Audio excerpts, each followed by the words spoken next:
Allahumma salli wa sallim ala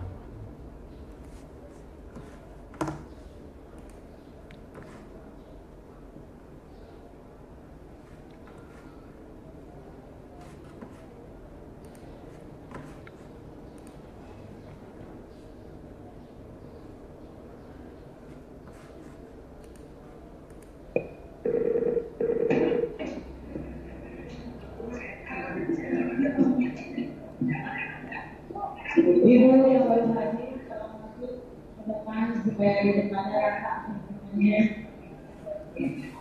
Sebelah kanan.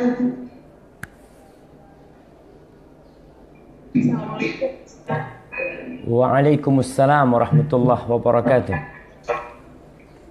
Ahlan wa sahlan.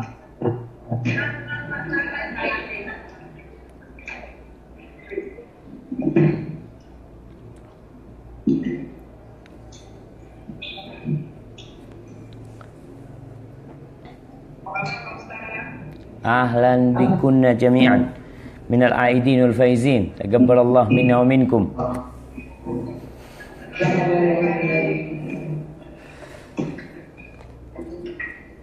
Baik, kita memulai.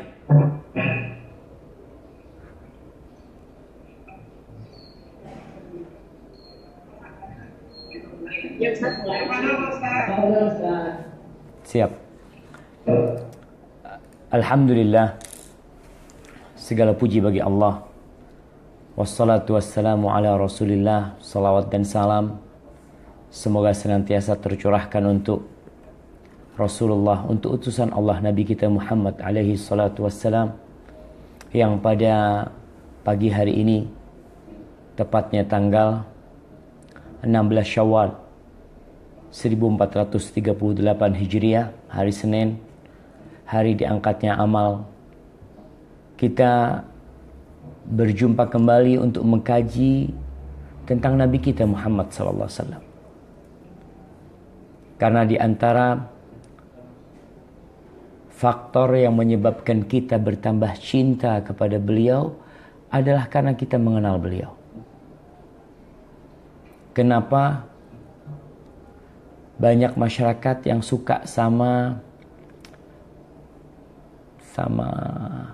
public figure umpamanya, baik dari artis atau siapa saja, karena Anda lihat mereka mengenal mereka, mengikuti segala perjalanan hidupnya, sampai kadangkala dalam kondisi dia di dapur, dia masak, dia ngapain, semua diikutin, sehingga dia semakin cinta kepada yang menjadi idola dia. Sedangkan kita umat Islam banyak yang tidak mengenal Rasulullah sallallahu alaihi wasallam.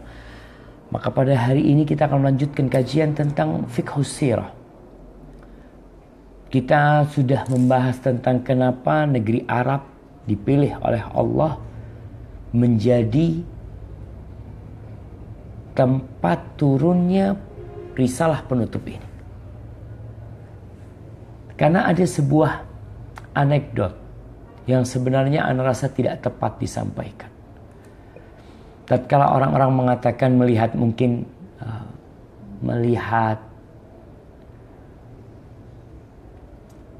kelakuan orang Arab yang tidak benar, lalu muncul ungkapan pantas Islam diturunkan di negeri Arab karena orang Arab kelakuannya kayak gitu. Tidak, jemaah. Memang bangsa Arab hidup di masa jahiliyah. Dan bangsa-bangsa yang lainnya kita sudah bahas, mereka juga hidup di masa jahiliyah mereka. Kalau kita berbicara tentang Persia, mungkin lebih parah dari negeri Arab. Kita berbicara tentang India, dengan Tuhan-Tuhan yang beratus-ratus Tuhan yang mereka sembah pada waktu itu, dengan kebudayaan dan tradisi yang tidak manusiawi, itu terjadi di negeri-negeri itu. Tapi kenapa Allah memilih Jazirah Arab sebagai tempat terakhir turunnya risalah penutup ini? Karena disebutkan bahwasanya negeri Arab, negeri yang tidak ada kekuasaan asing di sana. Satu pun tidak ada. Dua negara adidaya pada waktu itu. Persia dan Romawi tidak memiliki kekuasaan, tidak memiliki otoritas di atas Jaziratul Arab. Yang kedua, negeri Arab tidak memiliki satu agama. Sehingga kekuatan satu agama itu akan menghadapi kekuatan Islam nantinya. Tapi mereka memiliki berbagai macam aliran, keyakinan, tapi yang jelas kebanyakan di antara mereka adalah sebagai penyembah-penyembah berhala. Kemudian berbicara tentang kondisi sosial di negeri Arab itu, sistem pemerintahan di sana yang tersebar adalah sistem keqabilahan, kesukuan. Sehingga di kota Mekah itu nggak ada satu pemimpin. Tidak ada satu pemimpin. Sehingga pemimpin itu menjadi tempat ketaatan dan kepatuhan semua orang Mekah. Kita bicara Mekah dalam lingkup yang kecil. Bagaimana dengan Jaziratul Arab? Di setiap qabilah atau di setiap kota ada berbagai macam qabilah, dan setiap qabilah memilih pemimpin sendiri. Dan ini salah satu bukti atau salah satu bukti atas sistem ini adalah peletakan Hajar Aswad di masa Rasulullah SAW. Di mana bangsa Arab hampir saja, bangsa Quraisy khususnya, hampir saja mereka saling bertikai, saling membunuh gara-gara mereka tidak ridha ada qabilah lain yang meletakkan Hajar Aswad. Mereka memahami peletakan Hajar Aswad adalah satu kehormatan. Kalau itu diberikan ke satu qabilah, maka bagaimana dengan qabilah-qabilah yang lainnya? Akhirnya Nabi menjadi penengah di antara mereka. Kemudian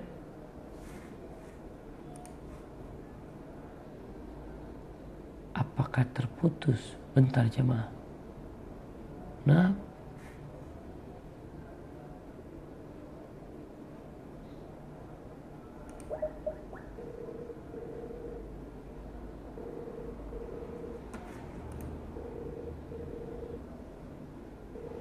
afwan, ini kayaknya terputus ini.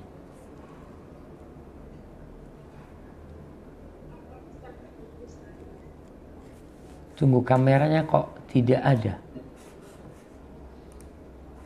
Ayo udah. Taib, afwan, barusan terputus. Taib, kita lanjutkan tentang kenapa bangsa Arab dan negeri Arab menjadi pilihan Allah untuk mengutus utusan yang terakhir. Yang keempat, bangsa Arab yang hidup di negeri Arab, khususnya di kota Mekah, mereka jauh dari kemodernan. Ya. Mereka hidup di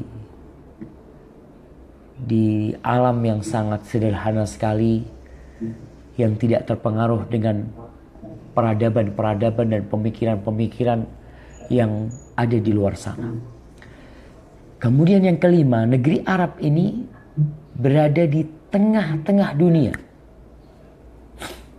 Makanya disebut Timur Tengah. Orang-orang kalau mau ke Eropa kebanyakan harus lewat sana. Dari Jakarta kebanyakan mereka transit di Jeddah, transit di Dubai, transit di Abu Dhabi, transit di negeri-negeri Arab sana. Untuk menuju ke Eropa, untuk menuju ke Afrika, mereka transit di sana. Ini menandakan bahwasanya Jaziratul Arab memang berada di tengah. Sehingga hubungan dengan negeri-negeri yang lain untuk penyebaran Islam itu akan lebih mudah. Dan ini pilihan Allah Jalla Jalaluh. Kalau kita melihat bagaimana Belanda tatkala menjajah Indonesia, dia menjadikan sentral penyebaran kristenisasi, penyebaran mungkin pemerintahan mereka, penjajahan mereka, itu selalu di daerah tengah. Beberapa kali anak sampaikan di beberapa kajian bahwasanya kita lihat yang namanya Jawa Tengah itu menjadi sentral kristenisasi. Yang di tengah. Karena dengan itu mudah bagi mereka untuk menyebarkan pemahaman mereka. Di Sulawesi mereka bikin di Manado umpamanya. daerah yang berada di tengah. Kemudian kalau di Sumatera mereka pilih apa? Medan untuk menjadi pusat penyebaran misi mereka. Dan Allah Subhanahu wa taala menjadikan Jaziratul Arab sebagai pusat untuk penyebaran risalah yang Allah turunkan kepada Nabi Muhammad SAW. Kemudian bahasa di negeri Arab, di Jazirah Arab itu tidak ada bahasa resmi, tidak ada bahasa pemersatu. Indonesia baru punya bahasa resmi kapan? Kapan ibu-ibu?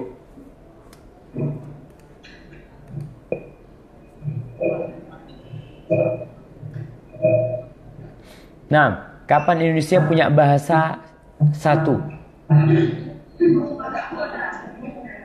Kapan? Sumpah Pemuda. Sumpah Pemuda. Tahun 28 ya. Tahun berapa? 1928. Baru itu ada bahasa pemersatu. Sedangkan di Jaziratul Arab sejak zaman itu, kita bicara Jaziratul Arab ya, Saudi sendiri, Yaman, Oman, Bahrain, Qatar, dan tempat-tempat yang lainnya, Kuwait, Emirat umpamanya, mana lagi? Itu semuanya, Irak nanti sampai ke Irak, satu bahasa. Makanya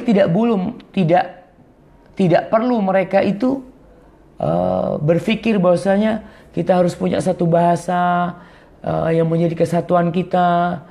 Nggak ada.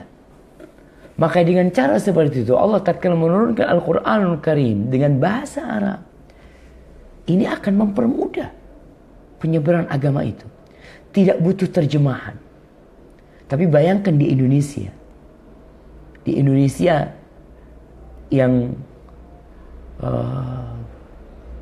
ya kalau kita bicara Indonesia 1000 tahun yang lalu, Islam turun sudah 1451 tahun.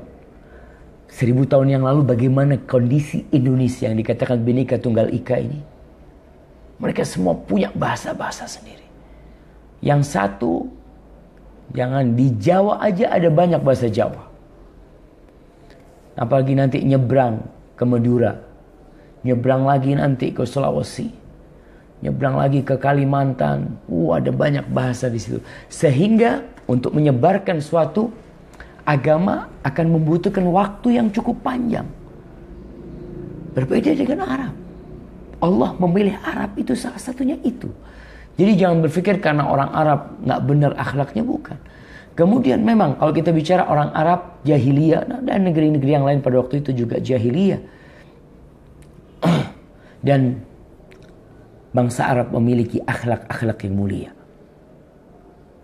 Mereka kalau meyakini sesuatu, mereka akan pertahankan sampai mati. Tidak gampang terombang-ambingkan. Kemudian bicara tentang kenapa dipilih Jaziratul Arab, khususnya Mekah. Karena Mekah menjadi sentral berkumpulnya bangsa Arab. Mereka semua kalau berangkat haji ke sana, bukan hanya bangsa Arab, orang-orang di Syam. Nabi Ibrahim, dialah yang memulai pembangunan Ka'bah dan diperintahkan untuk menyuruh orang-orang untuk datang ke Mekah. Sehingga itu jadi sentral dan penyebaran agama Islam akan lebih mudah dengan cara seperti itu. Kemudian secara fisik bangsa Arab bangsa yang pertengahan. Kalau kita lihat orang Arab itu bukan orang yang besar, bukan orang yang tinggi banget, bukan orang yang kecil, bukan orang yang putih banget ya, dan juga bukan orang yang hitam kulitnya. Mereka adalah orang-orang pertengahan, sehingga Allah Subhanahu wa taala memilih mereka, memilih nabinya di antara mereka, dan Allah tahu dari mana Allah memilih itu. Jadi kita udah paham nih dengan cara seperti itu bahwasanya kenapa Allah menjadikan Jaziratul Arab sebagai tempat pilihan kenabian. Timur Tengah khususnya kalau kita lihat, itu menjadi nabi-nabi kebanyakan di sana. Jarang sekali kita mendengar nabi ada dari tempat-tempat yang lainnya. Tapi kita akan masuk kepada pembahasan tentang ini yang punya bukunya ya. Kita masuk di halaman 24. Ini ada salah terjemah ya. Atau kalau dibilang salah terjemah mungkin kurang tepat. Tapi terjemahan yang kurang pas mungkin. Di sini dikatakan, coba dibaca terjemahannya.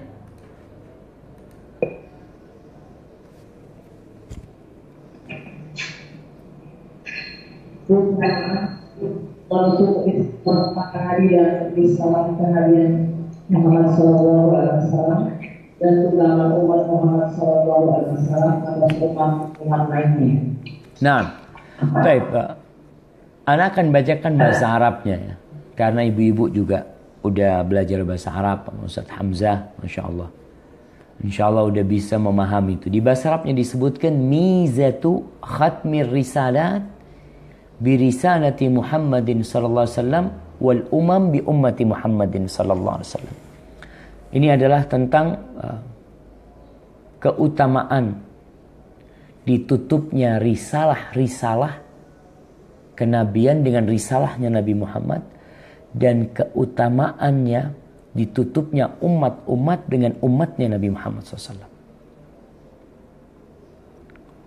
Di sini disebutkan keutamaan umat Muhammad SAW atas umat-umat lainnya.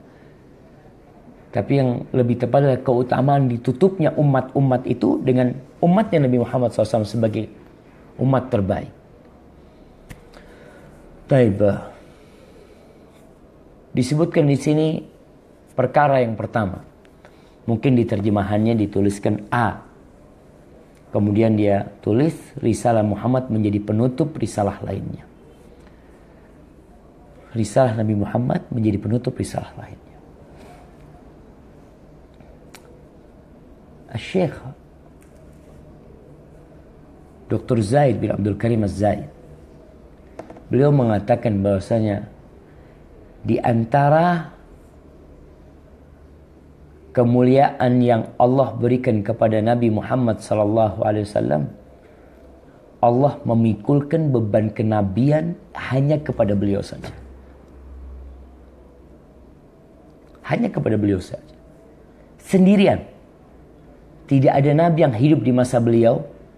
Tidak ada nabi hidup yang sesudah beliau. Beliau yang membawa beban risalah itu. Di masa Nabi Isa alaihissalam ada berapa nabi? Ada Nabi Yahya, ada Nabi Zakaria, ada nabi-nabi ketika itu. Di masa Nabi Musa alaihissalam ada berapa nabi? Ada Nabi Musa, ada Nabi Harun. Di masa Nabi Ibrahim alaihissalam, beliau bersama siapa berdakwah? Ada Nabi Ibrahim, ada Nabi Lut yang merupakan keponakan Nabi Ibrahim alaihissalam. Tapi di masa Nabi Muhammad SAW, padahal risalah Nabi ini bukan hanya untuk satu kelompok. Risalah Nabi Musa untuk Bani Israel, Nabi Isa untuk Bani Israel, untuk kaumnya, Nabi Saleh untuk kaumnya, Nabi Hud untuk kaumnya. Sedangkan Nabi Muhammad SAW, risalahnya itu untuk seluruh umat manusia dan bangsa jin. Dan risalahnya ini tidak kenal ruang dan tidak kenal waktu. Itu semua dibebankan kepada Nabi Muhammad SAW. Di sini menunjukkan agar Nabi memiliki pahala yang besar, karena semua umat yang masuk Islam Nabi dapat bagian. Beda kalau nabinya 5. Nabinya 5 atau nabinya 2. Berarti pahala mereka, pahala orang-orang yang masuk Islam tergantung berapa orang yang masuk Islam lewat tangannya Nabi Musa atau lewat tangannya Nabi Harun alaihissalam. Tapi Nabi Muhammad sendirian. Di sini Allah mengatakan di surah Al-Furqan ayat 51, silakan dibaca.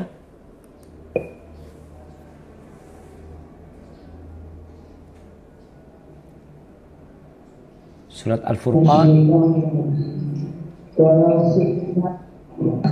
Ya, Al-Furqan 15. Walau syi'na laba'athna min kulli qaryatin nadhira. Dan kami andaikan kami menghendaki benarlah kami utus pada tiap-tiap negeri seorang yang memberi peringatan atau maksud. Kita lihat nih, kalau Allah berkehendak, kata Allah, walau syi'na, andai kata kami menghendaki, la ba'athna fi kulli qaryatin rasul. Kami akan kirim di setiap kampung, setiap negeri itu seorang rasul. Kalau Allah berkehendak. Dan Allah bisa utus terus dengan meninggalnya Nabi Muhammad SAW. Allah utus Nabi yang lain atau utus Nabi yang lain. Tapi Allah tidak berkehendak. Dan Allah menjadikan Nabi sebagai penutup para Nabi. Dan hanya beliau Nabi yang ada pada waktu itu. Dan sampai hari ini, beliau adalah khatamun nabiyyin. Ini sebuah keagungan untuk Nabi Muhammad SAW. Makanya jamaah, ad-dalu 'alal khairi kafa'ilihi. Orang yang menunjukkan kepada amal kebajikan, oh, afwan, ini putus lagi nih jamaah. Nggak tahu apa masalahnya di sini.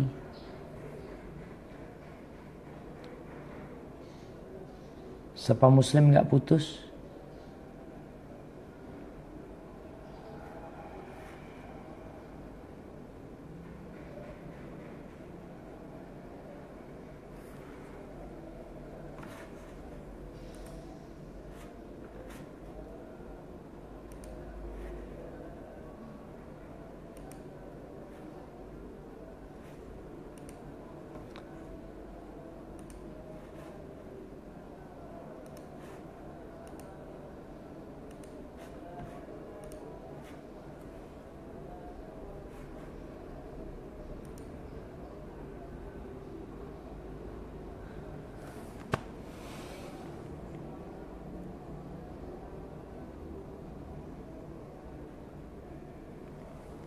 Afwan, ini kok kayaknya belum.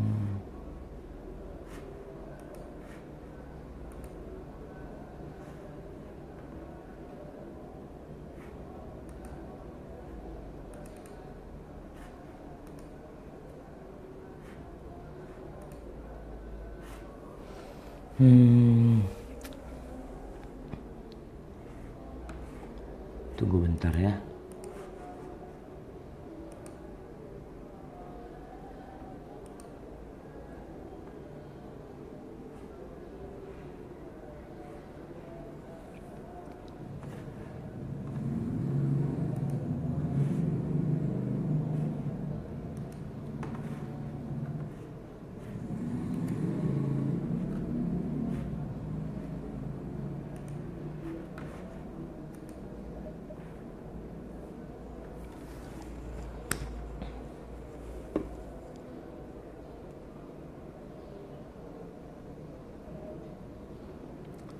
Assalamualaikum. Dia nggak tahu masalahnya di ana apa di sana.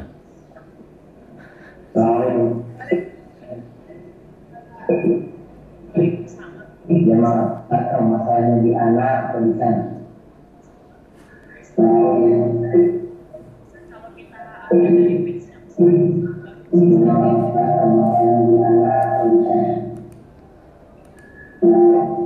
Taib, ini kameranya ibu-ibu hidup, kayaknya dimatiin aja.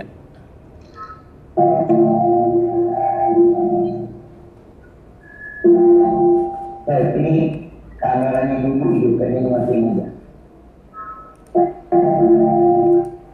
Taib, kita lanjutin. Taib, kita udah tahu nih keutamaan ditutupnya semua risalah dengan risalah Nabi Muhammad SAW. Permasalahan kedua tentang ditutupnya umat-umat dengan umatnya Nabi Muhammad SAW.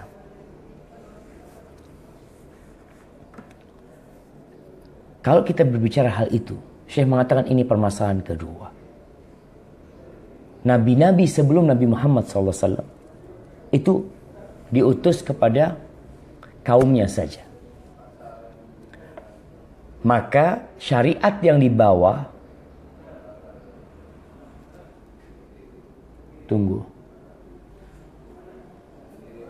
syariat yang dibawa adalah syariat yang sesuai dengan kaum itu. Kalau kita bicara umpamanya orang Indonesia, maka syariat yang dibawa adalah syariat yang sesuai dengan, mati lagi jemaah. Tunggu sebentar.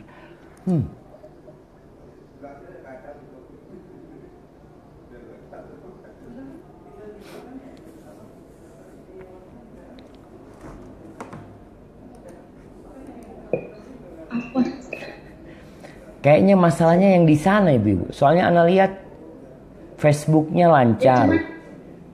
Ya Ustaz, makanya dari Facebook lancar, padahal internetnya wifi-nya ambilnya sama. Tapi yang Facebook lancar sini kenapa jadi aneh? Nggak boleh lanjut aja. Nah, lancar jaya ini jemaah. Baik, bismillah.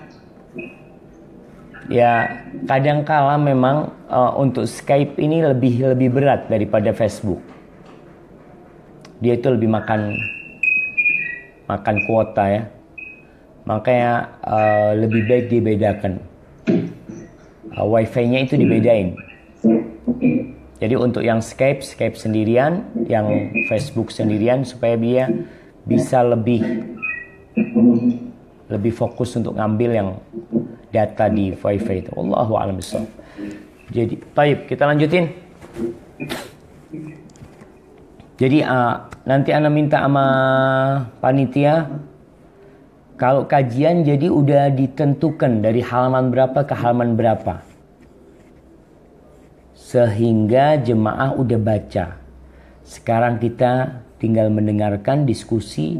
Ada sesuatu yang kurang paham, ditanyakan. Karena Ana lihat ibu-ibu seharusnya sudah S2, S3 semuanya.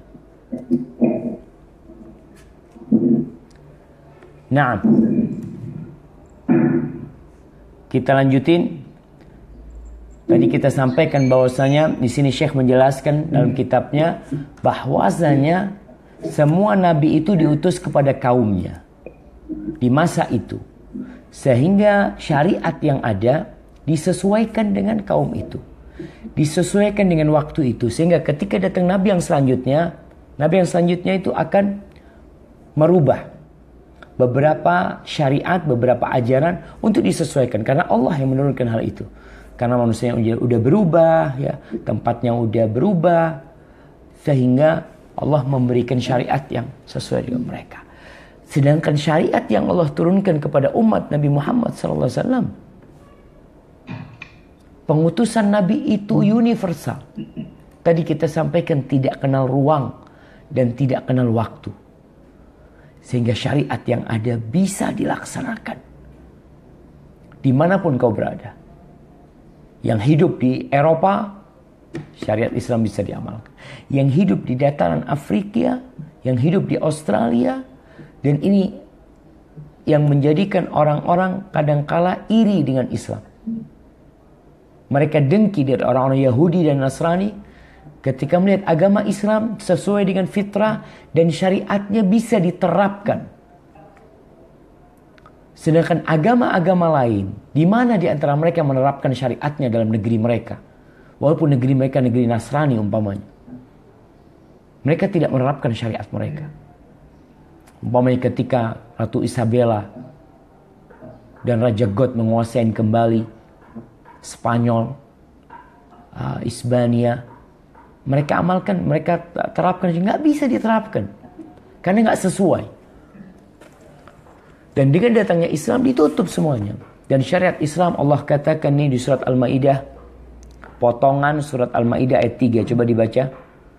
Jadi yang buka Al-Quran Al-Maidah ayat 3 ayatnya panjang, tapi di pertengahan itu ada penjelasan tentang nikmat yang Allah berikan kepada umat Islam, kepada umatnya Nabi Muhammad SAW. Silakan dibaca.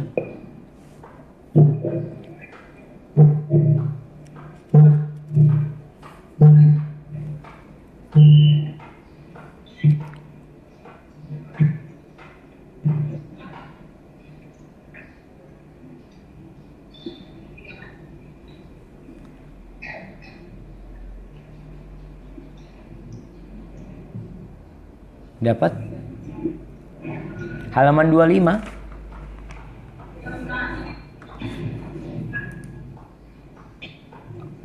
Dibaca sebelumnya. Kenapa? Dibaca sebelumnya. Dibaca Enggak, potongannya aja, nggak apa, potongannya.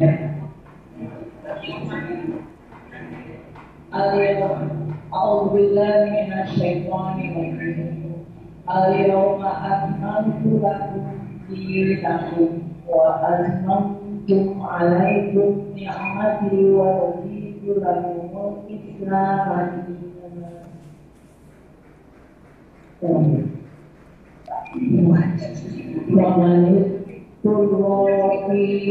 Segitu saja Ustaz. Al-yawma akmaltu lakum dinakum wa atmamtu 'alaikum ni'mati wa raditu lakumul Islam dinan.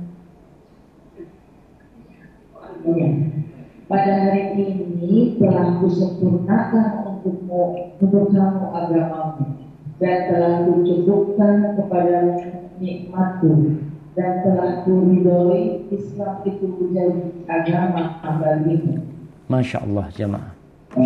Di sini kita lihat Allah telah menyempurnakan agama ini untuk kita. Tahu apa artinya sempurna, paripurna, tidak perlu tambahan dan tidak perlu pengurangan. Sebelum itu ada beberapa hukum yang dirubah, yang diganti. Contohnya kiblat, yang awalnya kiblatnya ke Masjidil Aqsa, sebelum turunnya ayat ini anak katakan. Lalu dirubah kiblatnya menuju ke Masjidil Haram. Taib, ada perubahan hukum juga. Dahulu wanita ketika tinggal mati oleh suaminya, dia beriddah 1 tahun. Lalu dirubah iddahnya menjadi 4 bulan 10 hari. Tapi beberapa hukum yang dirubah juga, umpamanya dahulu khamr diperbolehkan. Dahulu wanita-wanita nggak apa-apa nggak pakai jilbab. Lalu setelah turunnya ayat ini udah selesai, hukum itu udah selesai. Udah Allah sempurnakan bagi kalian agama kalian. Maka seorang muslim seharusnya adalah orang yang paling santai hidupnya dalam masalah hukum agama. Karena udah selesai urusan agamanya. Allah udah sempurnakan. Wa atmamtu 'alaikum ni'mati. Di sini Allah sempurnakan atas kita nikmat yang Allah berikan kepada kita. Dan Allah ridha Islam sebagai agama. Allah ridha. Selain agama itu, berarti Allah tidak meridhoinya. Sekarang ada orang-orang Islam yang meridhoin agama-agama selain Islam. Dia meridhoin agama selain Islam. Bahkan dia mengatakan seorang itu masuk surga tidak dengan agama, tapi dengan amal kebajikan. Itu yang dia katakan.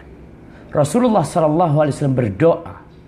Beliau memohon kepada Allah, Allahumma aslih li dini alladhi huwa ismatu amri. Ya Allah, perbaiki bagi aku agamaku yang itu merupakan pegangan hidupku. Bayangkan, itu pegangan hidup agama ini. Jadi tanpa agama, manusia akan seperti binatang. Tanpa agama. Ustaz, kan orang dikasih akal. Subhanallah. Berapa banyak orang yang Allah kasih akal tapi tidak digunakan akalnya. Dikasih pendengaran, tidak digunakan pendengarannya. Dikasih penglihatan, tidak digunakan penglihatannya. Ulaika kal an'am. Kata Allah, mereka seperti binatang ternak. Maka Allah menurunkan agama. Dengan Allah memberikan akal kepada manusia. Dengan akalnya dia bisa melihat kesempurnaan wahyu Allah Subhanahu wa taala. Dan bukan untuk menolak dan menyanggah wahyu yang Allah turunkan. Jadi kalau bicara agama Islam, ya ini kan orang Islam yang ngomong, iya kita orang Islam yang ngomong bahwasanya agama hanya agama Islam. Nah, dan kita yang meyakini hal itu, dan mereka yang di luar Islam adalah orang-orang kafir. Apabila mereka tidak mati, tidak bertobat sebelum meninggal dunia, maka mereka akan menjadi penghuni neraka jahanam, dan kita percaya hal itu. Allah sempurnakan. Agama kita sempurna, bisa diterapkan. Kalau dikatakan, oh Islam berarti agama yang otoriter.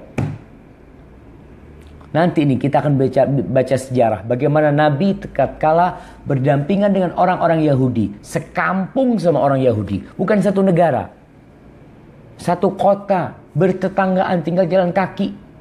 Itu ada kampungnya Yahudi, bukan satu kampung Yahudi, banyak kampung mereka.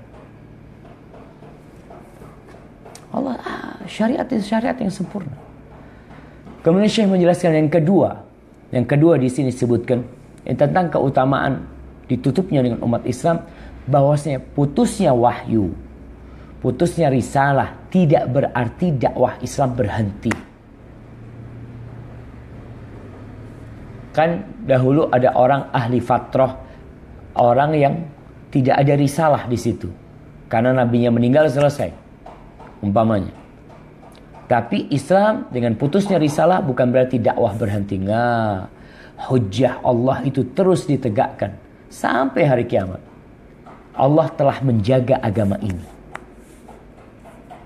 Menjaga dengan apa? Syekh menjelaskan dengan dua hal Allah menjaga.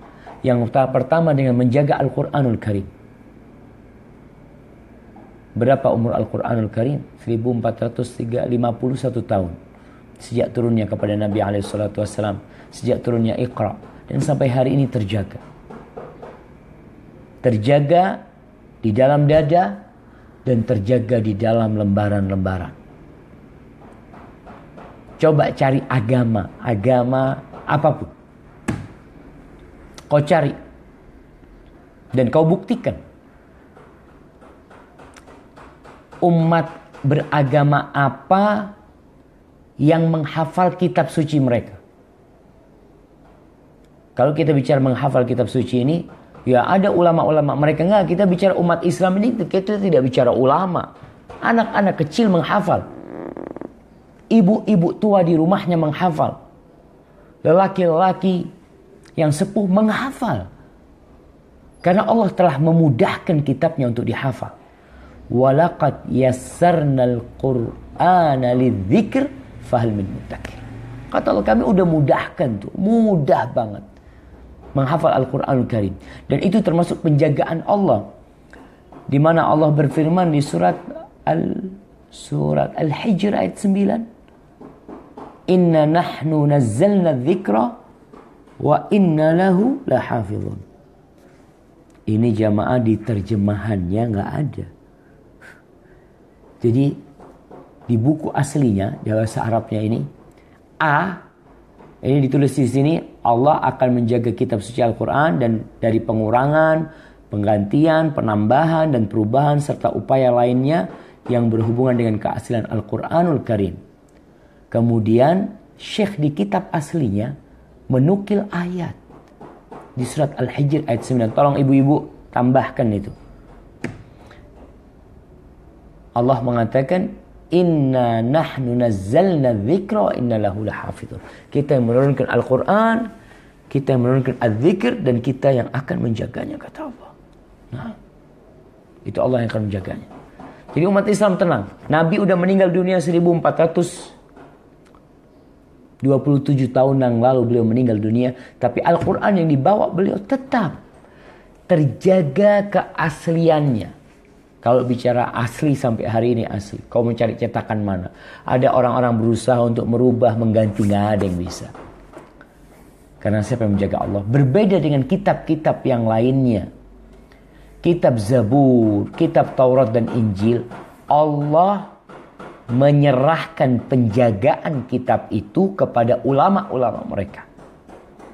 Dan kita tahu dengan meninggalnya ulama-ulama mereka, muncul generasi yang tidak berilmu, muncul generasi yang memiliki perilaku yang tidak benar. Kita lihat sekarang nih, kalau Al-Quran nggak dijaga sama Allah, bukan Allah yang jaga, muncul dai-dai di televisi, di media manapun, yang mereka berusaha untuk merubah Islam.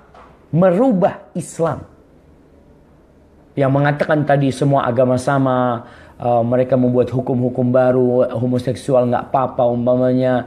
Mereka ingin mengatakan Salah satu profesor doktor tafsir di Jakarta tuh yang terkenal, perempuan yang mengatakan enak banget cuma perempuan yang melakukan iddah. Kenapa laki-laki nggak ada iddah? Harus ada iddahnya laki-laki juga. Dia bikin draft kompilasi hukum Islam diajukan ke DPR. Dia ingin merubah bahwasanya iddah itu jangan cuma perempuan aja. Ini salah satu bentuk apa? Bentuk keinginan merubah agama Allah. Tapi nggak bakalan. Kalau di agama lainnya udah berubah, kitabnya udah berubah. Mereka mau ya ini hakimnya, pemerintahnya ngatakan kayaknya puasanya dirubah lah, jangan 30 hari. Karena ini musim panas, kita rubah ke musim semi, nanti kita puasanya di situ 40 hari. Itu terjadi perubahan. Sehingga kitabnya pun dirubah. Sesuai dengan keinginan mereka. Tapi Allah menjaga Al-Quran Karim.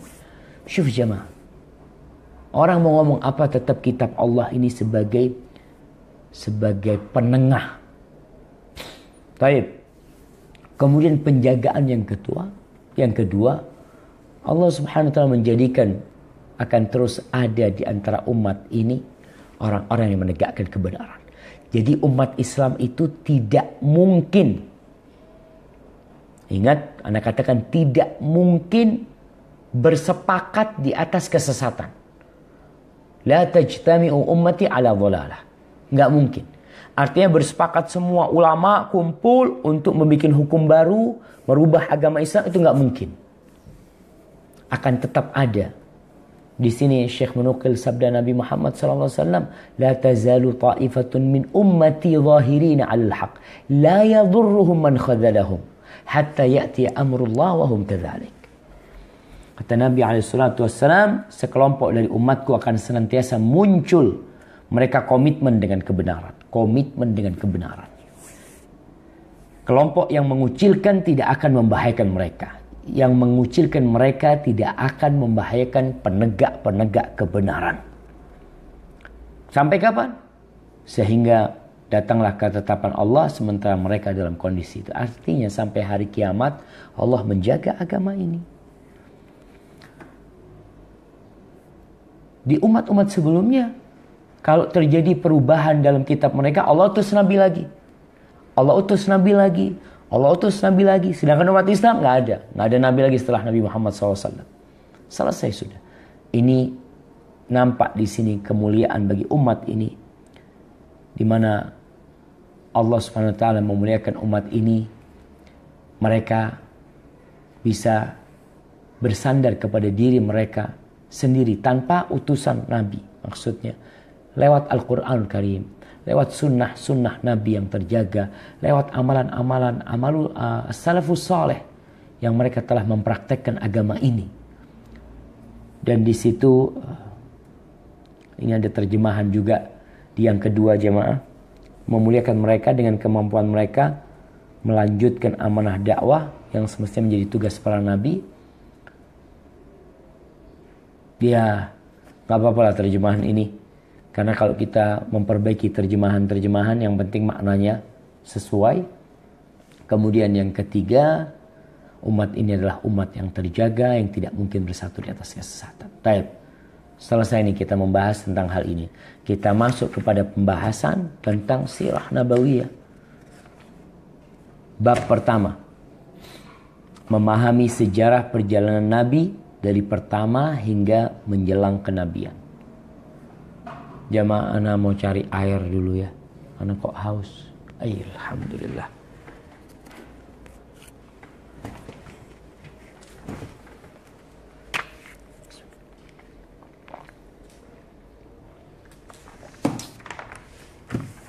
Baik. Alhamdulillah. Halaman 36. Silakan dibaca. Bab 1. Bab 1 memahami sejarah perjalanan Nabi dari pertama hingga menjelang kenabian. A. Silsilah nasab Nabi SAW.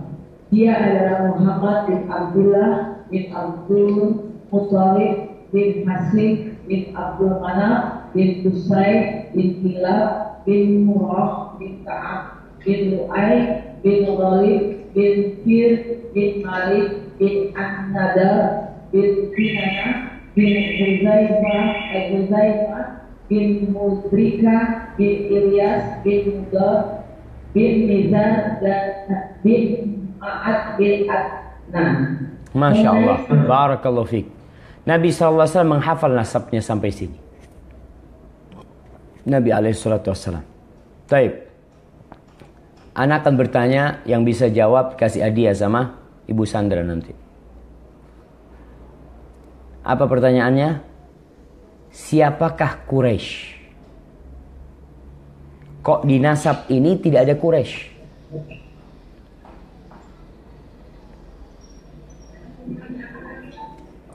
Satu-satu yang jawab. Angkat tangan ditunjuk sama. Tafadhali. Siapa?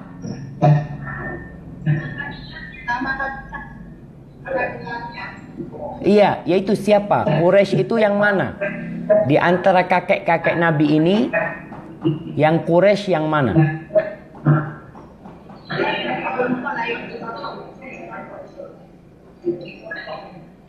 Kalau Abdul Muttalib Quraisy, berarti yang lainnya itu Abu Sufyan, kemudian Abu Jahal, bukan masuk bangsa Quraisy.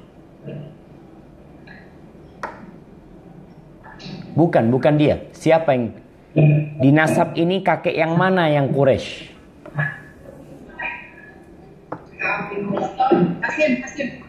Siapa? Hashim. Hashim itu terlalu dekat. Sedangkan Quraisy ini semua di Mekah itu Quraisy. Semua penduduk Mekah itu Quraisy kira-kira.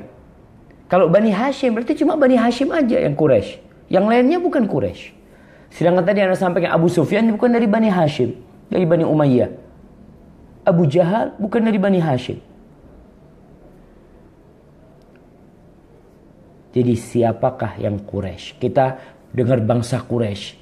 Bangsa Quraisy ini anak cucunya siapa? Tafadhali. Ismail. Enggak.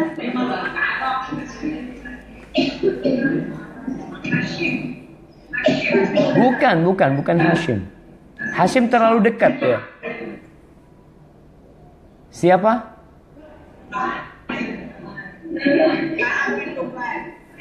Ka'ab bin Lu'ay. Bukan.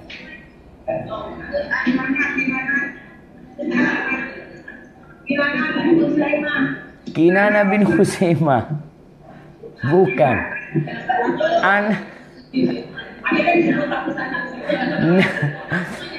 Jadi, Taib. Ada yang mau nyebutin lagi? Satu orang. Terakhir nih. Ini tebak-tebakan jadinya.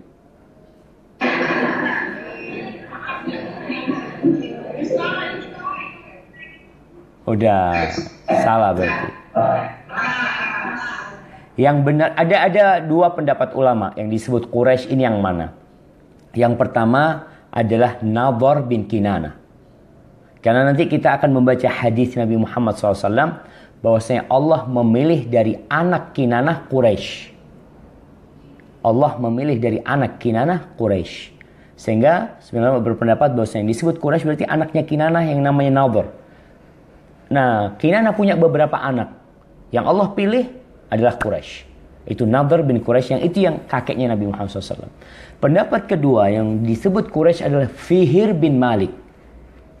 Jadi anaknya Fihr bin Malik ini yang disebut bangsa Quraisy. Malik punya beberapa anak.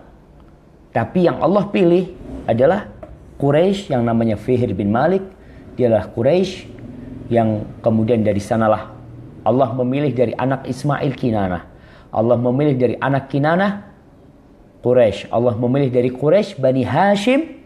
Dan dari Bani Hashim Allah memilih Nabi Muhammad sallallahu alaihi wasallam.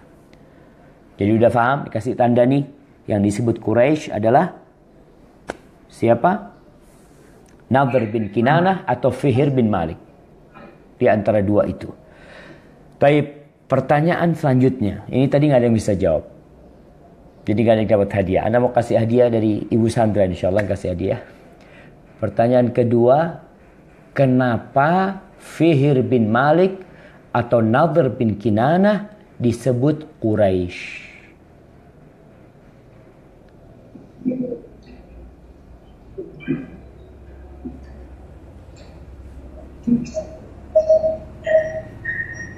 Nah, tafadhali.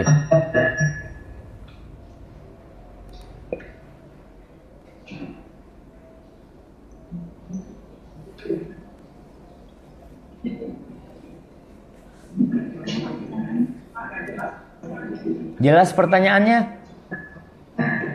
Jelas. Yang nggak tahu jawabannya. Baik. Ini kadang-kala hal ringan ya, tapi sebenarnya ada manfaatnya kita. Kenapa disebut Quraisy? Kenapa Fihr bin Malik disebut Quraisy? Kenapa Nadhr bin Kinanah disebut Quraisy? Karena ternyata Quraisy ini adalah gelar yang mulia ya. Quraisy itu salah satu makna yang disebut oleh para ulama adalah at-tajammu' minat taqarrush, artinya yang mengumpulkan. Yang dahulunya bangsa Arab itu berpecah belah ya. Artinya orang Mekah itu saling bertikai, akhirnya mereka bersatu. Maka yang menyatukan itu adalah Fihr bin Malik, sehingga disebut Quraisy. Dan disebutkan yang menyatukan sebenarnya adalah Qusay bin Kilab. Dan Qusay adalah yang pertama kali menamakan dirinya atau menasabkan dirinya kepada Quraisy. Yang Quraisy itu adalah Fihr bin Malik. Hadza wallahu a'lam bissawab. Baik, berkaitan dengan silsilah nasab Nabi Muhammad SAW, kita nih ya sebagai umat Islam paling enggak mengetahui nama Nabi Muhammad SAW, Muhammad bin Abdullah. Itu pengetahuan yang paling minimal. Atau mengetahui Muhammad saja. Kalau ditanya siapa nabimu, nabiku Nabi Muhammad SAW. Dan ketika ditanya di alam kubur, ditanya man nabiyuk, dia jawab Muhammad sallallahu alaihi wasallam. Itu sudah cukup. Artinya ini batas minimal seorang mengenal Rasulnya sallallahu alaihi wasallam. Tapi ketika dia mengenal nasab Nabi Muhammad sallallahu alaihi wasallam secara lengkap, maka itu akan membuat dia lebih faham nanti dengan perjalanan sejarah ini. Bagaimana Nabi di setiap rumah di kota Makkah itu Nabi punya hubungan kerabat. Karena semua yang di sana itu ya Quraisy, tadi dikatakan. Anak-anaknya Quraisy. Ada hubungan kerabat dengan mereka Rasulullah SAW. Dan kita diperintahkan untuk mempelajari nasab kita. Dengan itu kita bisa menyambung rahim kita. Nasab Nabi Muhammad SAW dari Adnan ke Ismail itu diperselisihkan. Tapi yang jelas Adnan adalah anak keturunan Ismail. Dari Nabi Ismail dari Nabi Ismail ke Nabi Adam. Nabi Ismail jelas, Nabi Ibrahim anaknya Nabi Ibrahim. Nabi Ibrahim anaknya Azar. Kalau itu nama benar, itu jelas. Tapi dari sana ke Nabi Adam alaihissalam, itu nasab yang diperselisihkan tentang nama-namanya. Wa illa kita semua adalah anak cucu Nabi Adam alaihissalam. Baik, kakek Rasul sallallahu alaihi wasallam, Qusay. Qusay ini dialah yang dikatakan menyatukan suku Quraisy dan mengembalikan penguasaan Masjidil Haram kepada mereka. Dia memiliki kedudukan yang tinggi dalam diri orang-orang Quraisy hingga mereka pernah berkata kepada Rasulullah sallallahu alaihi wasallam tuh bangsa Quraisy karena melihat tingginya kedudukan Qusay. Kalau engkau memang nabi engkau. Apa kata mereka? Ib'ath lana Qusayyan. Kau bangkitkan Qusay dari kuburnya. Ini mereka minta mujizat macam-macam, tapi sebenarnya permintaan mereka adalah permintaan orang yang bandel aja, bukan orang yang ingin kebenaran. Kan orang bertanya itu, ada yang bertanya ingin kebenaran. Dia benar bertanya, aku ingin tahu hukumnya ini apa. Tapi ada orang yang hanya ingin mengetes. Ada lagi orang yang ingin menunjukkan kelemahan yang ditanya. Artinya nggak mungkin dia bisa menghidupkan Qusay. Dan maka tidak mungkin kita mengikuti engkau. Ini kata orang-orang Quraisy kepada Nabi Muhammad SAW. Ib'ath lana Qusayyan fa innahu kana syaikha sidqin fa in syahida laka ittaba'na. Kata dia, bangkitkan kembali Qusay dari kuburnya karena dia adalah tokoh yang jujur dan selalu benar. Kalau dia bersaksi atas kebenaranmu, maka kami akan mengikutimu. Ini kedudukan Qusay. Setelah Qusay meninggal dunia, ya digantikan oleh 4 anaknya. Abdul Manaf, Abdul Syams, Abdul Uzza, ada 4 anaknya Qusay yang menggantikan. Ini menunjukkan bahwa Qusay bin Kilab memiliki kemampuan untuk memanage kota Mekah sendirian. Ketika dia meninggal, itu kerjaannya dibagi 4. Dan yang paling menonjol di antara mereka adalah Abdul Manaf. Dikatakan dia yang mengatur pembagian air minum dari sumur Zamzam. Tunggu. Ini ada sesuatu. Ya, ini terjemahan yang kurang tepat ya, maaf. Terjemahan mengatakan dari sumur Zamzam itu kurang tepat. Karena apa? Karena disebutkan di bahasa Arabnya itu as-siqaya wa rifada. As-siqaya ini memang salah satu tugas dari anak-anaknya Qusay. Jadi ada yang bagian kunci Ka'bah. Ada yang bagian merawat Masjidil Haram. Ada yang bagian memberi minum dan menjamu jemaah haji. Tapi ketika itu Zamzam itu hilang. Maka terjemahan di sini urusan pembagian air minum dan sumur Zamzam ini tidak tepat. Tapi pembagian air minum atau menjamu para jemaah haji dan jemaah umrah, itu tugas mereka. Bukan air Zamzam. Karena air Zamzam di masa Nabi Ismail, kemudian tatkala Jurhum meninggalkan Makkah, ditutup air Zamzam itu. Kapan air Zamzam itu ditemukan kembali? Di masanya siapa? Nanti di masanya Abdul Muttalib. Abdul Muttalib yang bermimpi dia menggali Zamzam. Dia dalam mimpinya ada yang berkata kepada dia, ihfir Zamzam, kau gali Zamzam itu di tempat kampungnya semut. Semut kumpul, kau gali di situ. Dia mimpi sampai 3 kali, akhirnya digali, baru kemudian air Zamzam itu keluar kembali. Jadi penerjemahan ini kurang tepat, diperbaikin. Bahwasanya urusan pembagian air minum dan penjamuan jemaah haji dan umrah. Ini adalah amalan yang sangat mulia karena mereka langsung terjun ke masyarakat. Baik.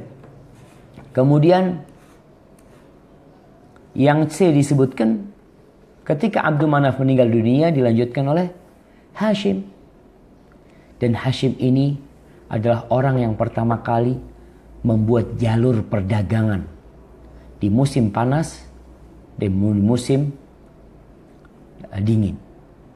Di musim panas mereka ke Syam, di musim dingin mereka ke Yaman. Hashim disebut Hashim karena dia yang menghancurkan roti, disebutkan di sini menyiapkan roti yang dihancurin. Jadi Hashim itu artinya roti yang dihancurin, menghancurkan roti dicampur sama kayak bubur, kemudian diberikan kepada para jemaah haji. Nama aslinya adalah Amr. Kemudian di sini disebutkan setelah Hashim meninggal dunia, kemudian dilanjutkan oleh Abdul Muttalib. Ini Abdul Muttalib, dia besar di Madinah sebenarnya. Makanya dikatakan halnya Nabi itu, saudara ibu-ibunya Nabi itu ada di Madinah. Dia itu mirip dengan kakeknya yang tertinggi, yaitu Qusay. Nah, ini disebutkan di sini nih. Ini disebutkan di sini, dialah yang menggali kembali sumur Zamzam. Ini sebagai bukti terjemahan dari sumur Zamzam itu tidak tepat. Karena yang menggali kembali sumur Zamzam itu adalah Hashim. Ini kadang-kala terjemahan jamaah ya, Anda tidak bisa pungkirin. Kadang-kala ada penerjemah yang dia dikasih teks, tolong diterjemahkan. Tiap lembar dikasih duit sekian. Karena Anda juga pernah dulu jadi penerjemah yang gitu, kasih duit. Ya, kita kadang-kala capek. Yang penting kita garap, selesai, berikan. Makanya tugas penerbit itu adalah memurojaah kembali. Dia bayar orang khusus untuk mencocokkan antara teks bahasa Arabnya dengan teks terjemahannya. Sehingga dia paham, oh ini penerjemahan kurang tepat. Bahkan ini salah, bukan dikatakan kurang tepat, ini benar-benar salah. Kalau dia katakan dari sumur Zam-Zam, padahal belum ada sumur Zam-Zam pada waktu itu, belum ditemukan kembali. Kemudian ini, dan dialah yang bernazar jika dikaruniai 10 anak laki-laki, maka dia akan menyembelih satu di antara mereka. Iya, jadi memang Abdul Muthalib ketika menggali sumur Zam-Zam itu bersama anaknya satu namanya Harith, kalau nggak salah. Iya, nggak ada yang lainnya, dia anaknya cuma itu. Sehingga orang-orang ketika dilihat Abdul Muthalib menemukan air Zam-Zam, mau dikuasain sama kabilah yang lebih kuat. Makanya di situ Abdul Muthalib bernazar, kalau aku memiliki 10 anak ya Allah, aku akan sembelih satu di antara mereka. Akhirnya ketika Allah berikan karunia 10 anak, di sini Abdul Muthalib harus menunaikan nazarnya. Dia mengundi semua nama anaknya, diundi. Diundi, yang keluar adalah Abdullah. Siapa Abdullah? Ayahnya Nabi Muhammad SAW. Padahal Abdullah termasuk anak yang paling dicintai. Tapi keluar Abdullah. Akhirnya mau disembelih Abdullah. Bangsa Quraisy ketika itu mereka marah, mereka menolak. Karena takut dijadikan kebiasaan. Dijadikan tradisi oleh bangsa Arab nanti. Mereka nazar nyembelih anaknya. Maka akhirnya mereka mengatakan, kita berangkat ke, ya kita carilah penengah dalam masalahmu ini. Mereka berangkat ke penengah, ke dukun deh. Dulu ada paranormal, orang pintar. Kata orang pintar itu, katakan gini kata dia. Kau undi Abdullah itu dengan 10 ekor onta. Iya, diundi, yang keluar Abdullah. Tapi keluar Abdullah tambah 10 ekor onta, 20 plus Abdullah. Dengan Abdullah. Diundi yang keluar Abdullah. Ontanya jadi 30 dengan Abdullah. Diundi keluar Abdullah. Ontanya ditambah jadi 40. Sampai ketika ontanya mencapai 100. 100 onta diundi dengan Abdullah. Yang keluar 100 ekor onta. Maka akhirnya Abdul Muthalib menyembelih 100 ekor onta sebagai ganti dari nazar dia untuk menyembelih Nabi Muhammad sallallahu alaihi wasallam, menyembelih Abdullah ayahnya Rasulullah sallallahu alaihi wasallam. Jadi ini tadi, jadi kalau dilihat nasab Nabi Muhammad SAW adalah nasab yang mulia. Artinya nasabnya itu nasab orang-orang baik. Soalnya terus terang orang ini, ya dia lebih hatinya itu condong kepada orang baik. Dia tahu fulan, masya Allah, fulan bapaknya orang baik. Kakeknya juga orang yang masya Allah di masyarakat. Tapi kalau fulan bapaknya maling, fulan ini, bapaknya juga orang yang zalim, macam-macam preman ini itu, akhirnya orang kurang respect kepada mereka. Sedangkan Allah memilih Nabi Muhammad SAW dari nasab yang paling mulia, dan ini diakuin oleh Abu Sufyan sendiri. Mereka tidak bisa menafikan kemuliaan nasab Nabi Muhammad SAW. Dan di sini Nabi bersabda SAW tentang silsilah keturunannya. Sesungguhnya Allah memilih Kinanah dari garis keturunan Ismail. Dan memilih Quraisy dari garis keturunan Kinanah. Maka tadi dikatakan, bisa jadi Kinanah itu adalah Nadhr bin Kinanah, anaknya Kinanah. Atau Fihr bin Malik bin Nadhr bin Kinanah. Dan memilih dari keturunan Quraisy, Bani Hashim. Berarti Bani Hashim bukan Quraisy. Artinya bukan dia yang dimaksud dengan Quraisy. Dan memilih saya, memilih Nabi dari Bani Hashim, maka beliau berada di nasab yang paling mulia. Tapi apa rahasia Rasulullah SAW terpilih dari suku yang terhormat? Tapi kita lanjutkan. Nah, ini sebentar kita lanjutkan tentang kenapa rahasianya. Tapi silahkan dibaca. Apa rahasia Rasulullah SAW terpilih dari suku yang terhormat? Di antara hikmahnya adalah agar misinya yang mengajak kepada persamaan derajat dan penegakan keadilan tetap terbangun di atas landasan yang kokoh dan bukan didasari oleh kondisi kejiwaan yang selama ini terhempit, serta oleh keinginan untuk mendapatkan status sosial, karena semua itu telah dimiliki oleh keluarganya. Nah, iya.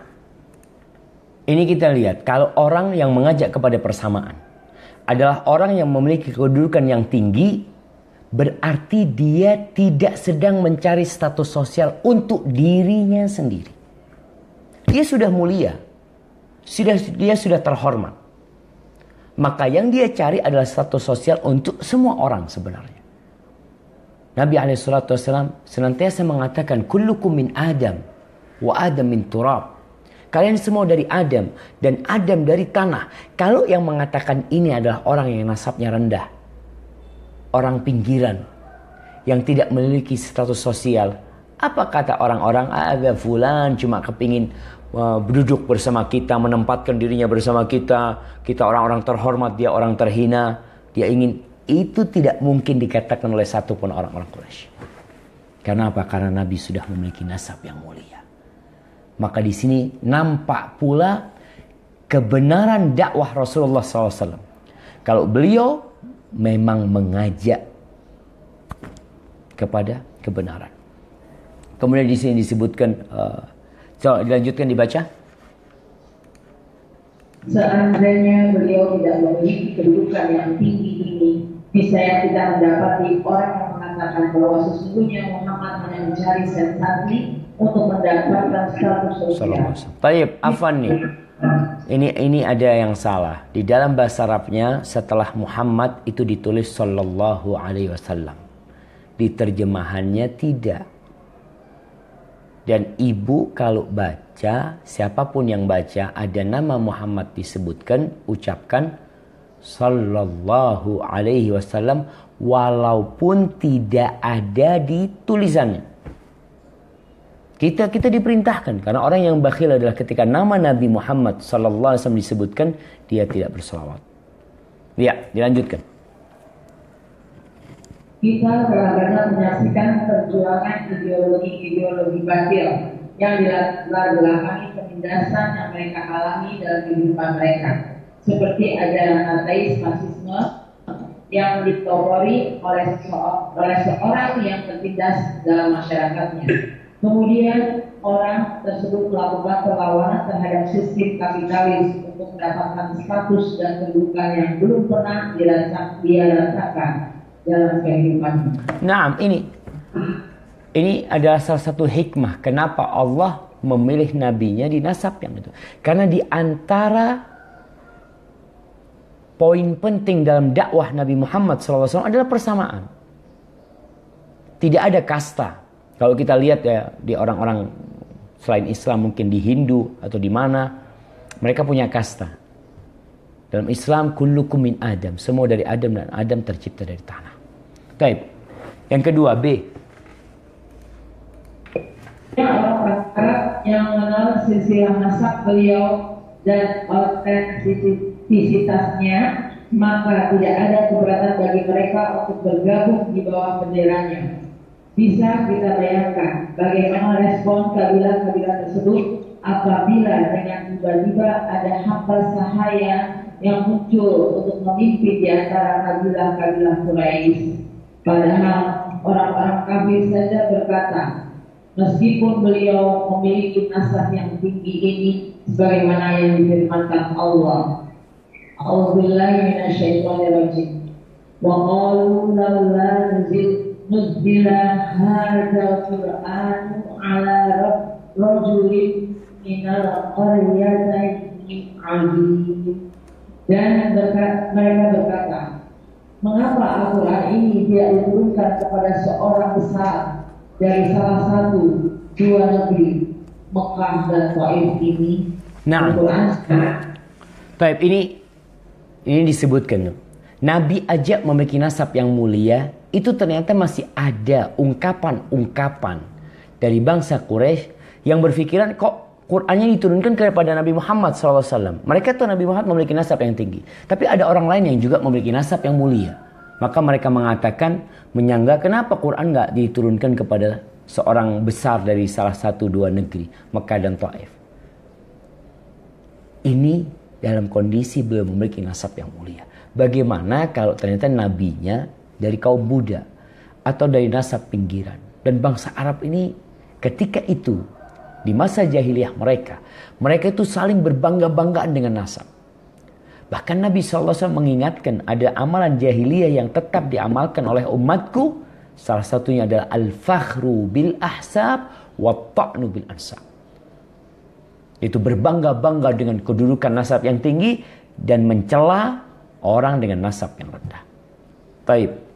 Yang terakhir, keberadaan Rasulullah SAW berasal dari kabilah yang terhormat. Maka manfaatnya akan kembali kepada beliau dalam bentuk perlindungan dan pembelaan.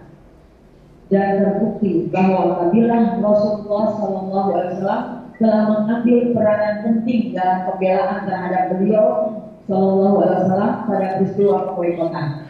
barakallahu fiik. Orang kafir mengupayakan pembunuhan terhadap Rasulullah SAW, maka kendala yang paling berarti bagi mereka adalah kabilah Rasulullah SAW, seperti sikap Abu Thalib yang terkenal itu, termasuk peristiwa masuk Islamnya Hamzah radhiyallahu anhu, bagaimana yang disebutkan oleh buku-buku sirah. Sebagaimana yang disebutkan oleh buku-buku sirah, penyebab utamanya adalah melakukan perlindungan dan pembelaan terhadap sama saudaranya. Masya Allah. Ya, ini terjadi. Artinya Rasulullah SAW dengan kabilah yang terhormat. Kabilah yang terhormat itu mau tidak mau akan membela Nabi Muhammad SAW. Karena itu anak kabilah mereka. Mereka memiliki fanatisme yang tinggi kepada kabilah mereka. Dan orang-orang musyrikin Quraisy itu menghadapi kabilahnya Nabi Muhammad SAW ini tidak mudah mereka. Bahkan ingat terakhir sebelum hijrahnya Nabi Muhammad SAW. Ketika orang-orang Quraisy, kafir Quraisy berkumpul ya. Mereka katakan kita bunuh Muhammad SAW. Kata mereka kalau yang bunuh satu orang dari kabilah ini, habis kabilah itu akan diperangi oleh Bani Hashim dan kalah kayaknya. Mereka melihat kekuatan Bani Hashim. Akhirnya terjadi kesepakatan bahwasanya setiap kabilah Quraisy ini mengirim satu pemuda. Mereka membunuh Muhammad dengan satu tebasan sehingga Bani Hashim tidak akan bisa memerangi semua kabilah. Ya, kalau semua kabilah berat tentunya bagi Bani Hashim. Tapi itu menjadi pertimbangan dari orang-orang kafir Quraisy ketika hendak menindas, menyakiti Nabi Muhammad SAW. Bayangkan Hamzah, masuk Islamnya Hamzah. Masuk Islamnya Hamzah itu ketika dia dapat berita kalau Nabi Muhammad SAW disakitin. Beliau datang ke Abu Jahal. Dia pukul Abu Jahal dengan busurnya. Apa kata Hamzah? Atasubbuhu wa ana ala dini. Atau atashtumu wa ana ala dini. Gimana kau mencela dia sedangkan aku berada di atas agama dia? Padahal waktu itu Hamzah belum masuk Islam. Tapi ini kekuatan qabilah itu sendiri ya. Ya Allahu a'lamu haitsu yaj'alu risalatah. Allah yang lebih tahu, Allah yang lebih mengerti di mana Allah meletakkan risalahnya ini. Sehingga ucapan-ucapan orang kafir Quraisy, kenapa kau enggak fulan yang jadi nabi, kenapa kau tidak turun sebagai nabi, itu tidak bisa diterima karena itu hak mutlak milik Allah Jalla Jalla. Dari sini kita memahami, jadi kita lihatlah kalau seorang ustadz ya, seorang ustadz itu anaknya kepala suku. Kira-kira bagaimana dakwah beliau? Jangan ustadznya anak kepala suku. Kalau ustadznya nikah sama putrinya kepala suku. Kira-kira gimana? Ibu-ibu. Iya, dakwahnya dia akan dilindungi oleh kepala suku itu. Dan orang-orang pun akan segan mau menyakitin dia. Karena melihat kepada, oh ini mantunya kepala suku, ini mantunya dirut, ini mantunya jenderal, mantunya ini itu. Akan memiliki bobot yang lebih dalam berdakwah. Oleh karena itu, Allah menjadikan Nabi Muhammad SAW dengan nasab yang tertinggi, dengan nasab yang mulia, dengan qabilah yang memang disegani oleh bangsa Quraisy. Tadi kita katakan Abdul Manaf adalah anak yang paling menonjol, itu kakek Nabi Muhammad SAW. Kemudian dilanjutkan dengan Hashim, kemudian setelah Hashim Abdul Muttalib, dan Abdul Muttalib yang menemukan atau yang menggali air Zam-Zam kembali dan dia memberikannya kepada masyarakat Mekah, maka kemudian dilanjutkan oleh Abu Talib. Maka di sini Rasulullah SAW berdakwah dengan lebih mudah daripada kalau beliau bukan dari kabilah yang terhormat. Hadza wallahu a'lam bishawab. Kita cukupkan di sini, kita masuk ke sesi tanya jawab. Nanti tolong dibaca untuk pertemuan yang akan datang peristiwa perang gajah ya. Peristiwa perang gajah dibaca mungkin ya dari halaman 39 sampai ke halaman 49. 10 halaman yang dibaca. Lalu kita akan kaji di pertemuan yang selanjutnya. Hadza wallahu a'lam bishawab. Tafadhali kalau ada pertanyaan.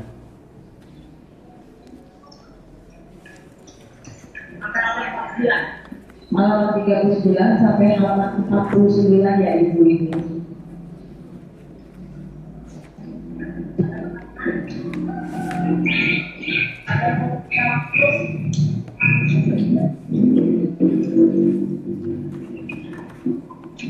Nah, silahkan kalau ada pertanyaan.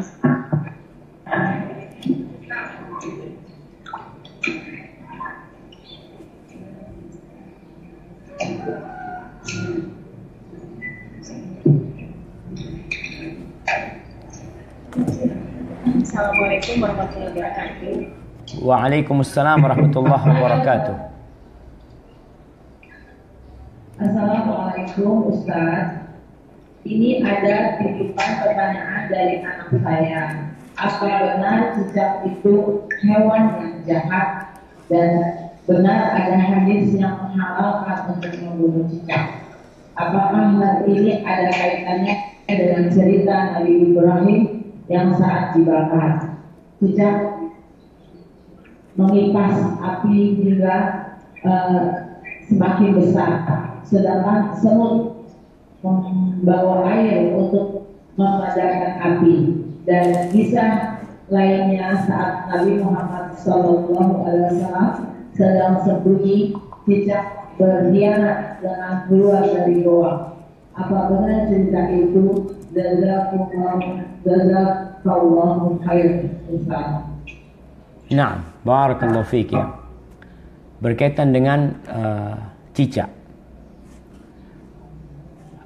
Kenapa cicak diperintahkan untuk dibunuh? Iya, kalau hadis yang memerintahkan untuk membunuh cicak, hadis itu hasan ya, secara sanadnya, dan disebutkan di dalam Sahih Al-Bukhari bahwasanya di dalam kitab Sahih Al-Bukhari disebutkan dalam hadis Ummu Syarik ya, Anda bacakan ini tentang cicak itu, kana yanfukhu ala Ibrahim alaihissalam. Betul, dia ketika Nabi Ibrahim itu dibakar ya, itu cicak malah meniup apinya supaya tambah besar. Maka di sini Rasulullah SAW menyuruh untuk membunuhnya. Yang kedua, di antara alasan diperintahkan untuk membunuh itu, para ulama menjelaskan bahwasanya wazagha ini termasuk binatang yang mengganggu. Ya, mengganggu, dia hidup di atap ya. Kalau ini penjelasan para ulama, dia hidup di atap, dia kotorannya jatuh dari atap ke tempat makanan, kemana-mana. Kadangkala orang itu duduk kejatuhan kotorannya cicak. Maka Nabi SAW memerintahkan untuk membunuh cicak. Dan itu disebut fuwaisiqah. Fuwaisiqah adalah yang gak benar perbuatannya. Adapun hadis yang sahih yang menyebutkan tentang diperintahkan membunuh cicak adalah hadis yang diriwayatkan oleh Al-Imam An-Nasa'i. Hadis ini diriwayatkan Imam Muslim. Nah, meriwayatkan Imam Muslim. Rasulullah SAW bersabda, "Man qatala wazaghatan fi awwali darbatin falahu kadza wa kadza hasanah. Wa man qatalaha fi darbati tsaniyah falahu kadza wa kadza hasanah. Liduni al-ula wa in qatala fi darbati tsalitsa falahu kadza wa kadza hasanah liduni tsaniyah." Nabi SAW menjelaskan nih, kita diperintahkan membunuh cicak, tapi membunuh dengan cara yang baik. Ingat dengan hadis Nabi SAW, Innallaha katabal ihsan ala kulli syai'. Ini kalau saya di Arba'in Nawawiyah, Allah memerintahkan kita berbuat baik atas segala sesuatu, sampai dalam pembunuhan pun. Dalam membunuh binatang pun kita diperintahkan membunuh dengan cara yang baik. Maka dikatakan barang siapa yang membunuh cicak oleh Nabi SAW dengan 1 kali pukulan, maka dia dapat pahala sekian dan sekian. Yang membunuh cicak dengan pukulan kedua, artinya dipukul pertama dia nggak mati, dipukul lagi baru dia mati, yang kedua, maka pahalanya lebih sedikit. Kalau dia membunuhnya di pukulan yang ketiga, maka pahalanya lebih sedikit. Dan dari riwayat Imam Muslim disebutkan bahwasanya yang membunuh cicak di pukulan pertama, kutibat lahu mi'atu hasanah, ditulis bagi dia 100 kebaikan. Dan di pukulan kedua itu di bawah 100, pukulan ketiga di bawah yang kedua.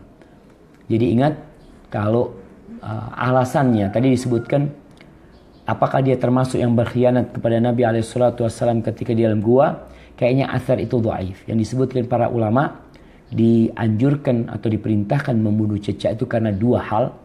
Yang pertama, karena dia yang meniup api, bukan meniup api, dia ikut meniup api ketika Nabi Ibrahim alaihissalam dibakar. Yang kedua, dikarenakan dia mengganggu, dan Nabi menyebutnya fuwaisiqah, fasik. Tahu kalau orang-orang fasik, ini fuwaisiqah, jadi binatang yang fasik, binatang kecil yang fasik, karena dia mengganggu. Maka kita tatkala membunuhnya itu ya karena ada syariat. Kita tuh nggak tahu kenapa kita harus bunuh itu, kecuali ada penjelasan dari Rasulullah SAW.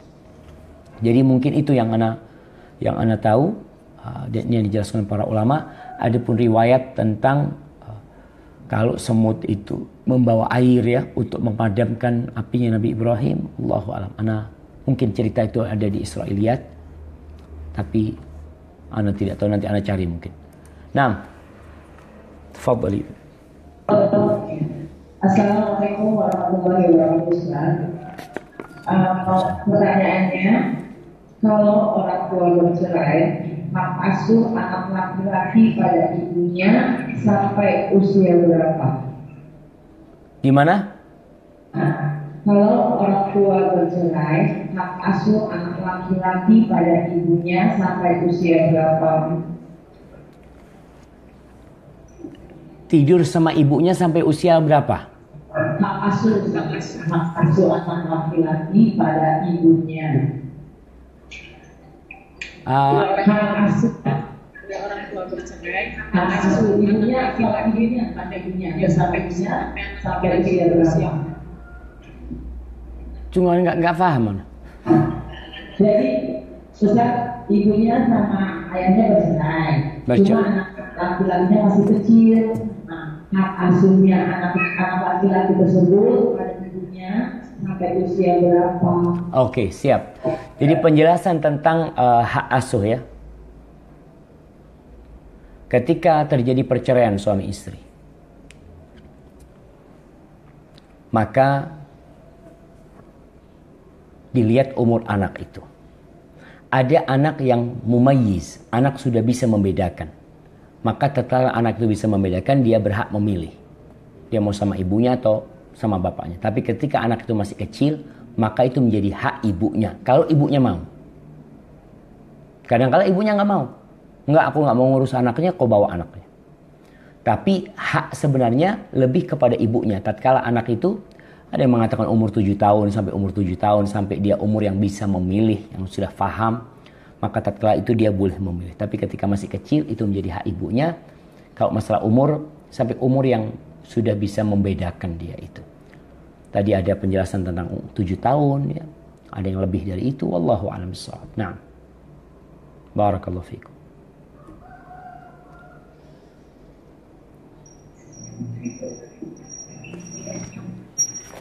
Assalamualaikum warahmatullahi wabarakatuh. Ustaz, Iya.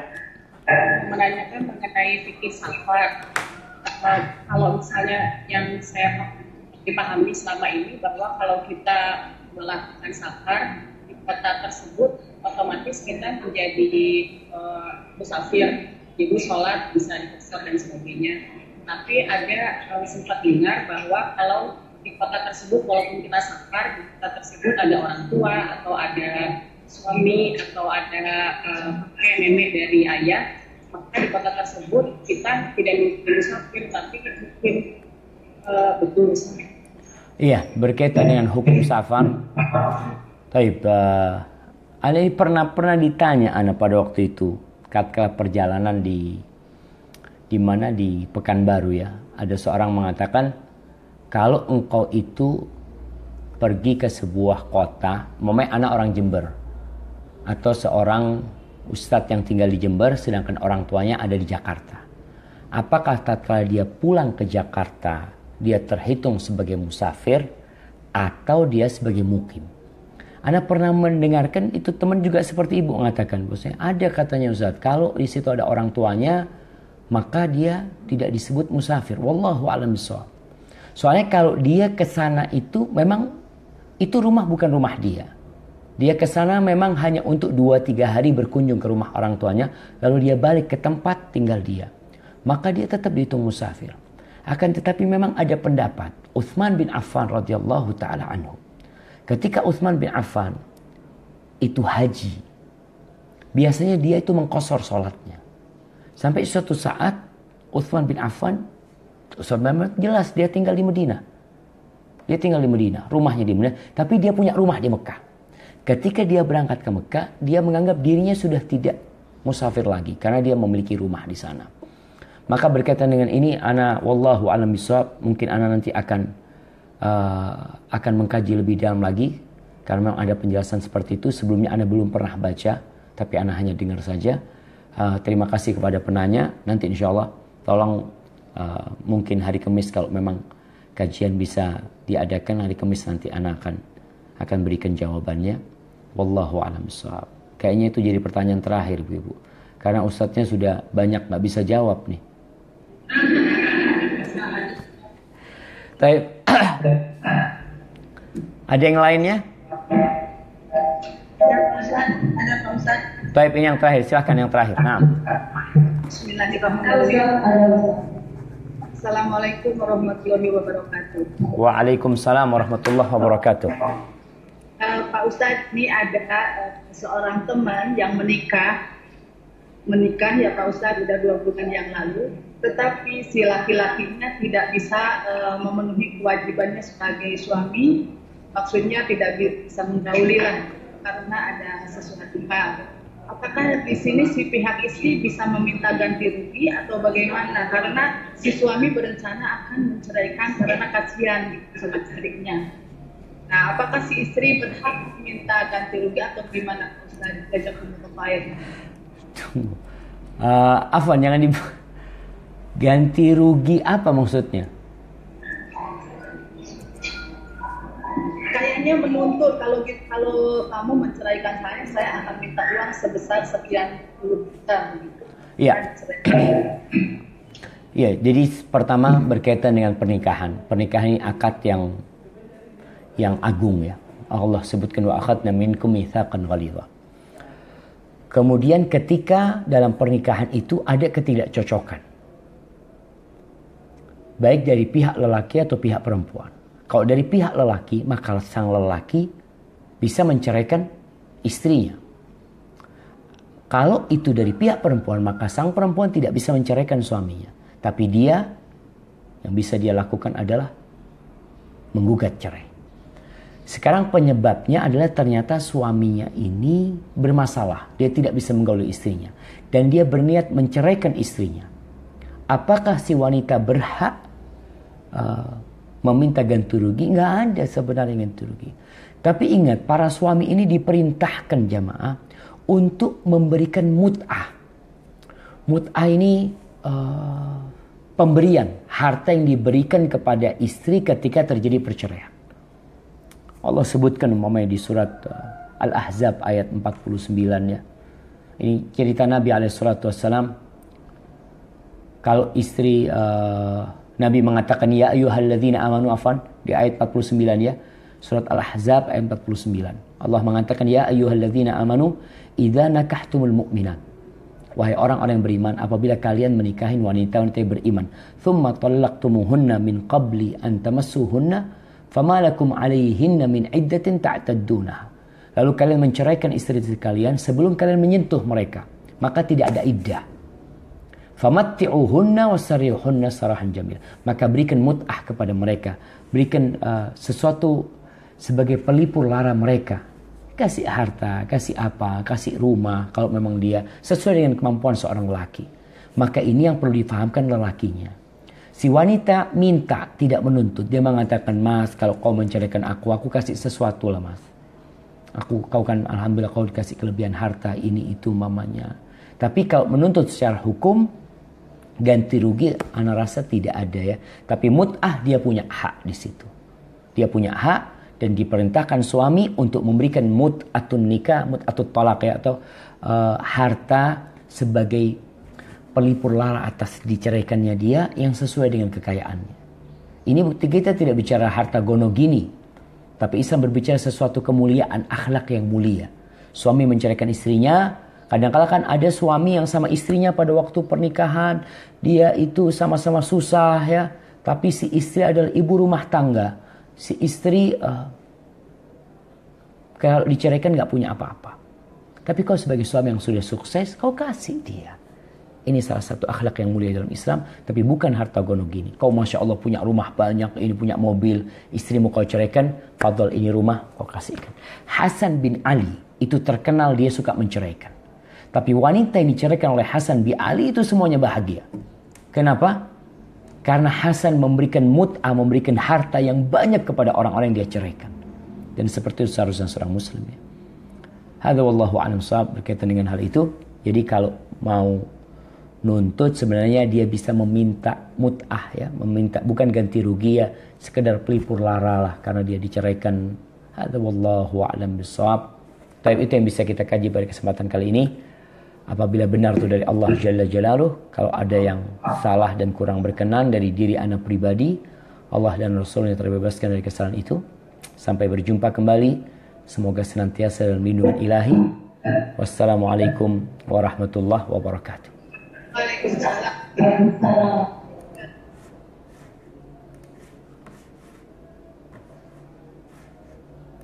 Baik, bagi teman-teman yang di Facebook ya, afwan, ini anak pakai kamera depan. Jadi kamera depan ini seringkali bermasalah.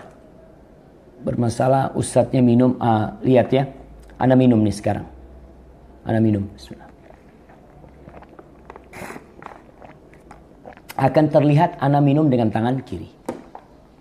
Baik, ana akan kasih tulisan. Coba dibaca tulisannya ini. Tulisannya terbalik. Coba dibaca. Lihat tulisannya. Tulisan kanan jadi nanak. Jadi kepada teman-teman mungkin yang nonton ngelihat ana minum pakai tangan kiri, itu karena faktor kamera depan. Jadi mohon maaf, seperti tulisan ini, tulisan itu jadi terbalik dan tangan ana pun ini jadi tangan kiri ketika dalam kamera itu. Tapi coba kalau kameranya diganti. Bentar, kameranya diganti. Ana kasih tulisan ini. Ini jadi tangan kanan. Kira-kira seperti itu. Wallahu a'lam bishawab. Ya, afan banget kepada teman-teman, tapi makasih banyak atas tegurannya karena Ustadz bisa salah. Apa yang disampaikan Ustadz juga bisa salah. Ketika dikasih komentar, dikasih kritikan, ana terima kasih banyak supaya ana bisa memperbaiki diri ana. Sampai berjumpa kembali, makasih banyak. Assalamualaikum warahmatullahi wabarakatuh.